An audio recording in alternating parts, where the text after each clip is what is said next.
Hi, welcome to Wandering into the Woods, a podcast brought to you by the creators of Adventures with BG. I'm Linda, And this is Jarrett. and today we'll be talking to you about our morning hike, or Jarrett's morning hike, up to Machu Picchu Mountain proper. And then we'll tell you about our tour through the actual Machu Picchu site. I actually didn't have a tour.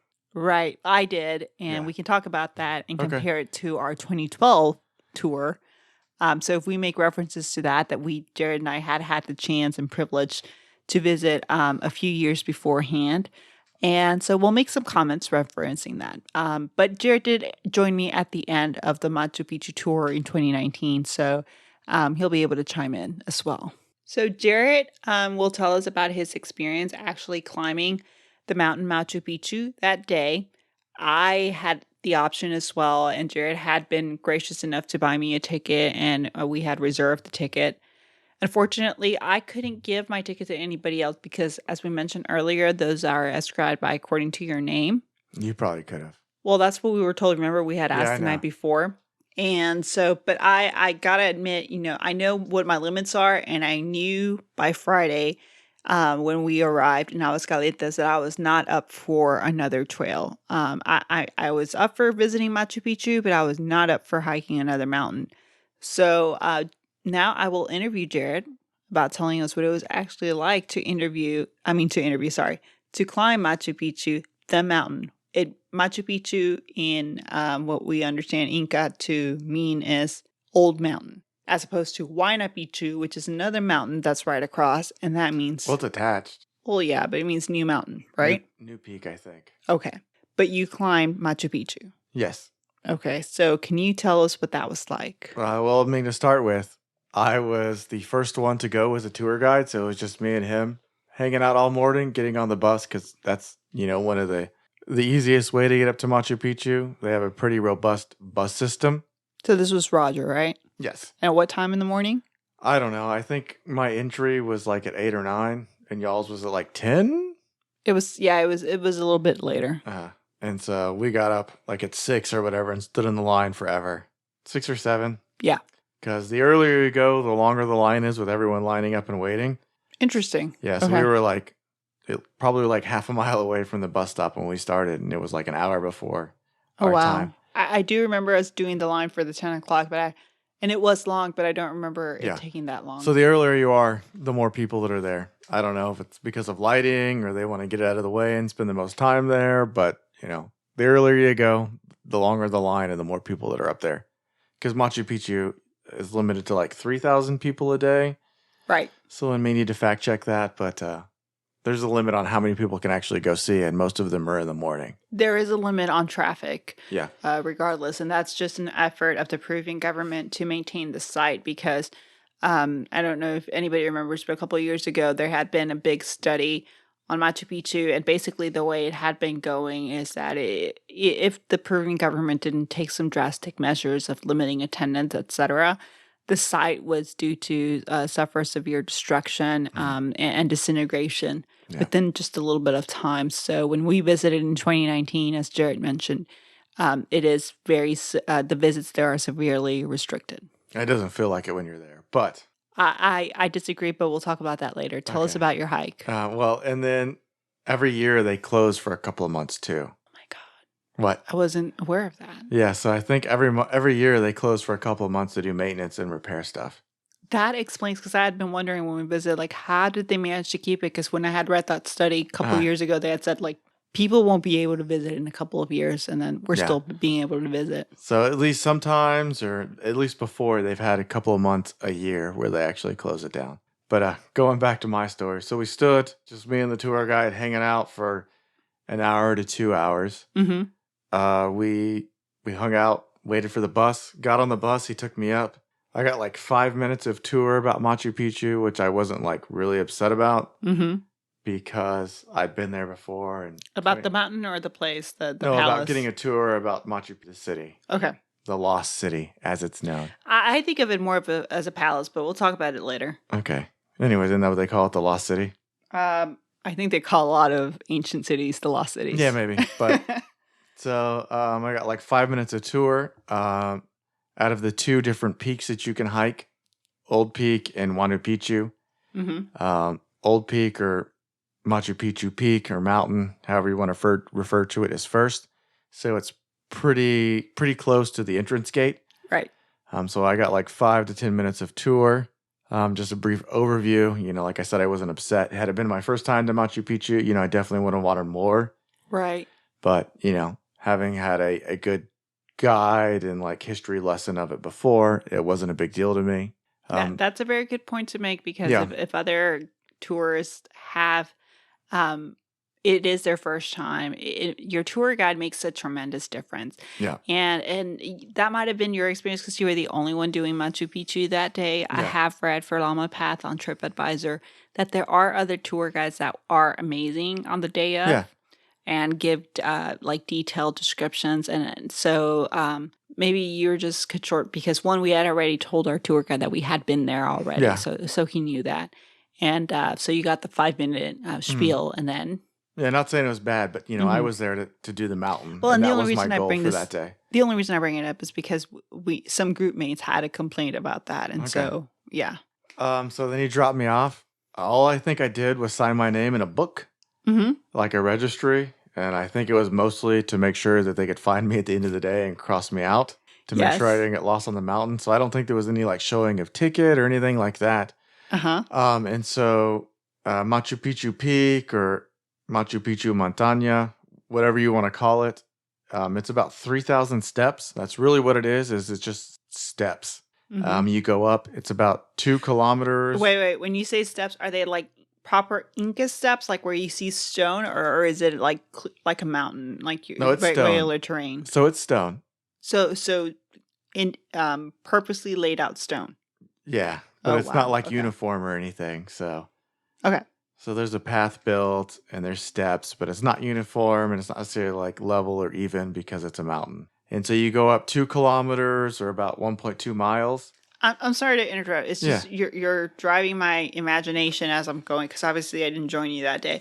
So would these have been the steps that like the ancient Incas would have walked up to get to the Machu Picchu palace? No. No? Okay. So the palace is part of Machu Picchu. This was just like an observatory or a lookout. Okay.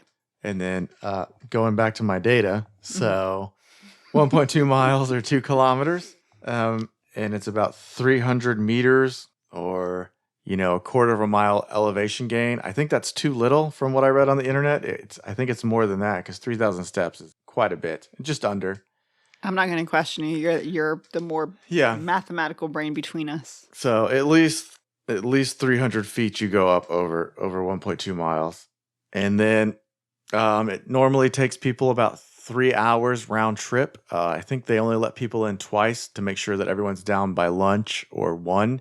And then they close it out, you know, make sure no one's there dying or lost. And then they close it out for the day. So there's only like morning times that you can go. So I started I took my GoPro out. I had it on my chest for the entire walk. It took me about 45 minutes to get up to the top. As you go, you know, kind of standard things start out pretty wide. There's a couple of overlooks that you can like stop and look out. And then as you go up, things start to get steeper, more narrow, and so the steps themselves get smaller. So it's hard to get like a full foot on there, at least American-sized foot. Right, because the Incas were smaller than Westerners. So it would be like 3/4 to half of my foot would be on a step, and that would be like completely covering it. Makes sense. And the trail itself would get narrow itself, so sometimes it would be like shoulder width wide. And wow, that's narrow. Yeah, and when you start, you know, it's much wider. So 2 people could probably walk side by side, which would be incredibly rude, but you could do it. Where you're not respecting each other's personal space. Yeah. Basically. So, you know, I didn't take any breaks because I was the only one and I wanted to catch up with Linda eventually. So I definitely hustled my way up there. You're so sweet. Yeah, I didn't really take any breaks. It led me to, you know, passing a lot of people, which was difficult. And this was included, you know, taking time to actually stop and look at some overlooks. But, you know, passing people is definitely hard with the small amount of space. A couple of people seemed upset about me passing them and tried to actively block it. Yeah, you did tell me about that, yeah. Yeah, and some people were totally cool and they would get out of the way. So, I mean, I wasn't trying to be rude, but I also wasn't trying to, like, waste time. Mhm. like keep being stuck behind people and not enjoying my hike up, because that, as I said before, was my goal. Now was this because you were trying to get to me, or was this your competitive nature coming No, out? I mean, I wanted to get to the top and accomplish my goal, and Uh-huh. also I wanted to make sure that I was back down and would be able to find you Okay. before you got tired and wandered off. I mean, Machu Picchu would, as you saw, was not a bad place to wander off in. Yeah. And when I say wander off, like get back on a bus and leave. Okay. Yeah, because you have a tendency to get tired and leave. I do that. Yeah, you're right. When there's a lot of people, when I'm crowded by a lot of people, And so you're right. those were the two things that I was, focusing on. So I get to the top, and there's probably less than 30, maybe less than 20 up there at any given time, because, people come up and look around. Mm-hmm. I probably spent a little more time than the average person up there because, I had hustled so much on my trip up. So I looked around, took some, more GoPro footage of what it looked like, took some pictures, caught a random picture when I was taking a picture of a flower and a mountain of a bird flying through. Such a great picture. Yeah, got Perfect totally timing. lucky, but I guess, that's how some of the greatest pictures happen, is you just get lucky. So I spent some time up there. I think I had some snacks. Yeah, along the path sent us with some snacks. Oh, wow. I remember that. So I had like some bars or something that I nibbled on up there, took tons of pictures, and just enjoyed the views. Same thing coming down. I hustled back down, another 3,000 steps back down. There was probably quite a few people still coming up at that point, at the very beginning when I started coming down, and then it definitely started getting less people coming up, and I'd find more people coming down. I had a random conversation with someone from Lima. It was another one of those mixed English, Spanish. He spoke a little English. I speak just a small amount of Spanish. So we had a conversation. Don't know why it happened, but it was cool that it did, and I What did really y'all enjoyed talk it. about? He was just like, "Where are you from?" And I'm like, "Where are you from?" And, we talked about how cool it was and how it was like a vacation for him, and that's why he was from Lima. That's so nice. Yeah, so it was a cool conversation, and then, I left him because I was moving way quicker than him. Got back down, and there's a registry book where you sign out, so to make sure that you're still alive. Oh, no, I was going to say, like, you didn't cross out your name. So there's a time in and a time out. Yeah, okay. So then you go back and you find yourself and you time yourself out. Awesome. So you can say that you left. And that's like really the only tracking mechanism, I guess.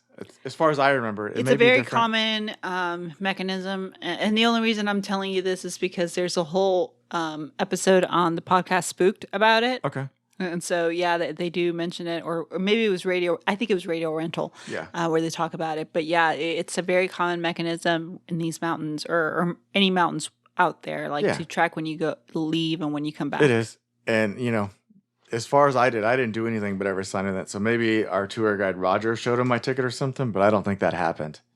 I can't remember though. It's been a while, but if you have a ticket, it may be that easy to go and just like have someone replace you. I can't back that up with any like sort of certainty, but I feel like it's a true statement. And at that point, I began to wander my way through Machu Picchu because you were on your tour. Yes. While I was coming down. So I guess you can go ahead and talk about that. So the beginning was very similar to yours, where we all met for breakfast, or a lot of us started running into each other around breakfast time around 9 o'clock. Or sorry, probably 8 o'clock. Did I have breakfast? And I don't remember if you got to have breakfast, because I honestly slept through most of that period. I don't remember. Did we buy something for me in advance? Maybe, but you did get those snacks from Mama Path, so maybe not. I thought you had gotten like the first couple of breakfasts that we had available at the hotel. Yeah. Yeah, maybe. And then I don't know. Honestly, I slept through. I think I tried waking up with you, but that wasn't. No, you definitely didn't go. Okay, so yeah, so I didn't do that. But I did have breakfast later on around 8, and ran across our other group mates, and we went over to the bus stop. And as you mentioned, it was crowded. The line was long. So we made our tour guide Roger made sure that we got there in plenty of time. We managed to get on a bus. I remember sitting next. I think I was sitting next to Marie. Okay. And so we got there, and so we got there, and it was just waiting in line again. And I don't remember it taking very long either. It's just very well organized. Yeah. Their bus system is efficient. going up and down. I mean, as far as Yeah. 3,000 people go and getting inside Machu Picchu is. Yeah, and Marie and I got there, and I mentioned Marie. She was one of our British group mates because she was the other person who chose not to do the extra hike that day, or maybe Oh. she was doing a later one. I don't recall. Everyone else besides me and you is doing Wanu Picchu. So she must have opted out of Wanu Picchu. Yeah, or she did it later. I don't remember. Okay. Anyway, but we do get there, and it was very Jerry. I got to tell you right away, it was very different than our visit in 2012. There was way more people. Yeah, for sure. And it might have been because, in our 2012 visit, we visited in the off season, which In is during the rain. December. Yeah, in December. We And- didn't get rain that day, luckily. So, Right, we But were apparently very it's the rainy fortunate. season. But if it works out for you.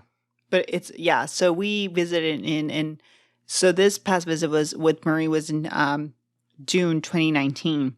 And it was a dry season, very crowded, also summer for Westerners. And it was not only crowded, but it was so much better organized. Was it? I think so. I feel like when you and I visited in 2012, it was you get past the gate and you wander off with your tour guide and you're allowed to travel with your tour guide. Yeah, because you can go like one way or the other, and it's only one way now. So Right. you follow the path mostly. There's a path laid out for you now. And not only that, but I like that less. there's protections for the site. Yeah, as that well. was definitely good too. Yes. There's a special rubber, I don't know how to describe them, like rubber trails. What would you call them? Would be mats. Yeah, I don't like know that I mats. remember that. They were laid out, and so in certain sites, basically to keep you on trail and to keep people. And it felt kind of like being in line, basically. Like you're allowed to travel in the line, but if someone slows down in front of you, then the whole line is slowed down. Yeah, it was definitely like that. Yeah, and so it wasn't. It's not a. It wasn't an experience where we got to freely wander, or we had a tour guide that was leisurely telling us about the place, as it was in 2012 for us. It was, these are some interesting sites and blah blah blah. But we had to keep moving along with the rest of the line, and you're trying to fit in pictures. We did get some group pictures in the meantime. And it's hard for you to go back. I don't know that they allow people to go back. Yeah, I saw some people doing it, but there are also like ushers around that stop people from doing it. So Right. you can do it to some degree, but it's not recommended, and you may get caught and pushed forward. Yeah, and there's some spots in between where you can stop and pause. And basically, almost towards the end is where I think Marie and I decided to pause, and we were waiting for you. And she was walking around. I think she had a phone call or something in the meantime. And you came and joined us around that time. And we got to wander a bit towards the end. It felt very rushed. Yeah. I'm pretty sure your experience was very similar, even though you weren't quote unquote with the group. Yeah, well, I mean, it wasn't so rushed for me because I was alone. No one was telling me things, so I could go where I want. And this is not, like I said, it's unfair to compare that experience with the 2012 experience because it was different seasons, 7 years apart. Well, it's also way more popular, so Right. you've got to factor that in. And 7 years, and Machu Picchu is still like one of the probably more popular tourist locations. and just completely like different scenarios. Yeah. So I just felt compared to 2012, and I don't know, it could be that now, even in the rainy season, it is as controlled as it was in our dry 2019 visit. But it felt like if you're lucky to get a dry day in the rainy season, that would be the much better way to go to Machu Picchu. Yeah, if it's anything like Right. But when I was out there was people, like once I got down off the mountain and I was wandering around on my own, two of the things that stuck out to me is there was like, if it was a large flat area, people were doing like full-blown like photo Right. sessions. Right. And that was kind of weird. And then when I would get stuck behind following like some groups, every time they went through a stone doorway, they would stop and take selfies there, which I thought was a weird thing. And you and I mocked them towards the end because we were We in did. the uncrowded areas at Yeah. the end, past the crowds.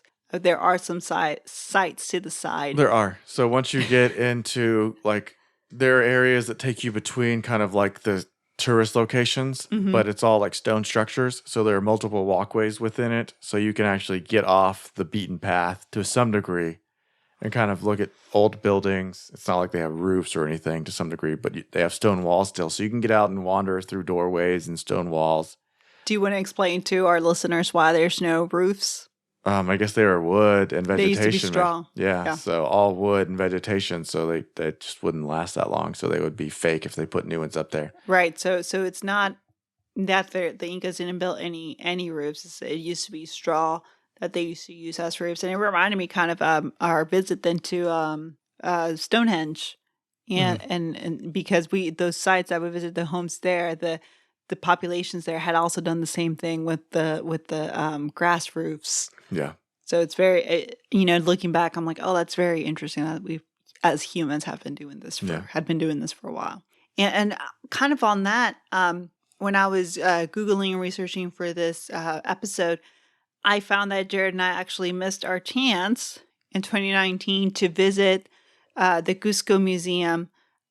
It's a museum in Cusco where they actually have the artifacts that were rescued from Machu Picchu, because when Hiram Bingham, who is the explorer for the Yale University professor who quote unquote discovered Machu Picchu, the lost city. Yeah, he discovered the lost city. He did the scientific discovery. There had been Incas there or populations there who knew about it. It was a native local boy who led him to it, and so he made a deal with the Peruvian government, officially sanctioned, that they could take all the artifacts that they found in Machu Picchu and take them to Yale University for research. And the reason the Peruvian government did this was because there had been a lot of looting of its ancient temples and sites, and they wanted to protect them. But they did make sure that they included in the treaty a clause that said the Peruvian government could claim back its artifacts at any point in time. So about 100 years later, after some litigation, because Yale University tried to argue that the Peruvian government had let go of its artifacts, which was just crazy for me to read.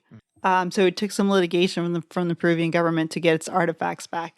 Anyway, they got back to Cusco in 2012, which is just the year that you and I had visited. Yeah. The artifacts obviously were not available for us to see in 2012. And you and I missed our chance to see them in 2019. Okay. And so if you want to see the artifacts and try to get the most you can out of Machu Picchu, I would really recommend that you visit the museum in Cusco called Casa Concha. And this museum has the artifacts that they found there. Because think about it, when Hiram Bingham walks into Machu Picchu, he discovers this jungle-covered area, ancient overgrown palace, stone. Overgrown stone. And the palace had been basically abandoned by the Incas at this time. It had been abandoned before the Spaniards even got there because of the Civil War. And like you and I learned, there's like different rulers had different preferred palaces. So basically, when Hiram Bingham found them in 1911, he found the site with all of the artifacts still there, including human bodies buried at the site. Wow. So, if you want to get the full experience of Machu Picchu, go ahead and visit Casa Concha in Cusco before you take off to visit the site. So that way you can start thinking about, what entirely this place could have looked like if you can put it back in its original settings and what it looked like in the era of Emperor Pachacuti, I think that was his name. And just to imagine it in all its glory, that would be... I would 100% recommend that.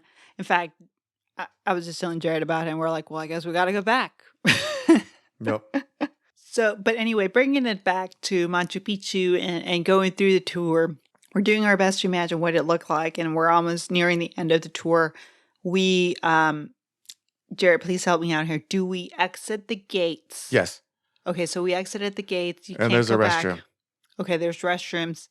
And Jarrett and I really wanted stamps in our passports because we had like we said, we visited before and we hadn't gotten stamps in our passports. Yep. So we were looking around, scrambling, and basically we ended up finding this. After a restroom break. Yeah, we found this, what looked like an abandoned desk. Mm-hmm. We talked to someone first. Yeah. There's like a help person there to help you get on the buses and stuff. Okay. And we're like, where is this? And it's just a small kiosk where like two people can fit. Right. And so you might think nothing of it, but basically it has the stamp that from Machu Picchu that you can put in your passport. Yep, So take your passport if you can to Machu Picchu, and definitely. you'll have the chance at the end to stamp your Yeah, passport. and so you won't be able to find it. I know a lot of people try and do it, but it's not there until you actually exit the gate. If I remember If that correctly, hasn't changed. you didn't want to ask anybody, but I was like, screw it. This is our second chance here. We need to ask somebody Yeah, so that we maybe. get the stamp. Yeah. But yeah, so if it hasn't changed, it's still right as you exit, and it was out to the left, like on the outside, because you're like on a paved road kind of thing, and it's Hmm. on the far left as you exit. So it's just like a little kiosk And if with you some can't wired stamps, and you get to do it yourself. find it, just ask one of the local tour guides, or what would we call them? Um, Um, I don't know. one of the guides there, one of the people who are designated to help tourists. Yeah, one of the staff at the Don't be park. shy, just ask them and They'll they'll help you. know. Yeah. So, with us exiting the gate, we are about to end our episode. And our Machu Picchu / Salkantay series.